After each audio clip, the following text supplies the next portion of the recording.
மயிலாடுதுறை மாவட்டம் சீர்காழி அருகே புங்கனூர் ஆதமங்கலம் இடையே 10 மாதமாகியும் பாலம் கட்டும் பணிகள் முடிவடையாததால் மாணவர்கள் ஆபத்தான முறையில் பாலத்தை கடந்து செல்கின்றனர்.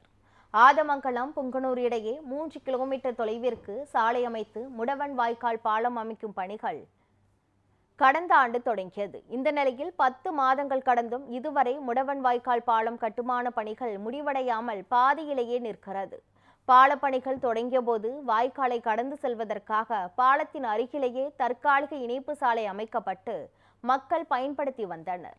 இந்த நிலையில் வாய்க்காலில் தண்ணீரை திறந்து விடுவதற்காக நீர்வளத்துறை அதிகாரிகள் தற்காலிக சாலையை வெட்டி அகற்றிவிட்டனர்.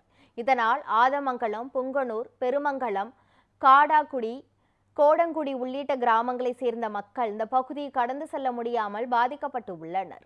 அவசரமான மருத்துவ உதவிக்கு செல்லக்கூட முடியாமல் கிராம மக்கள் தவித்து வருகின்றனர். புங்கனூரிலிருந்து ஆதமங்கலம் வரை செல்லும் சாலையில் பாலம் கட்டிக்கிட்டு இருக்காங்க. அந்த பாலம் கிட்டத்தட்ட 6-7 மாதமாக கட்டிக்கிட்டு இருக்காங்க. இது வரைக்கும் வேலை முடிஞ்ச பாடில்லை. அதே சாலையில் ரோடு போடாமல் இருந்து பழுதடைந்திருந்தது. ரோடு போட்டுக்கிட்டு இருக்காங்க.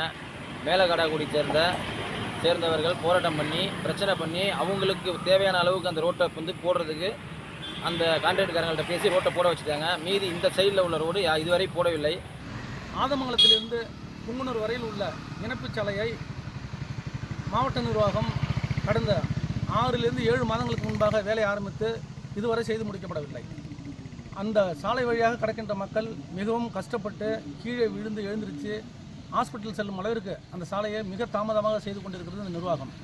தற்பொழுது காடாக்குடி அருகில் உள்ள ஒரு வாய்க்காலுக்கு குறுக்கே கட்டப்பட்டுகின்ற பெரிய மதகு கட்டி முடிக்கப்பட்டுள்ளது. ஆனால் அந்த சாலையை சீர் செய்யாமல் இப்போ பெய்த மழையின் காரணமாக அந்த சாலையை அடித்து கொண்டு தண்ணீர் சென்று கொண்டிருக்கின்றது.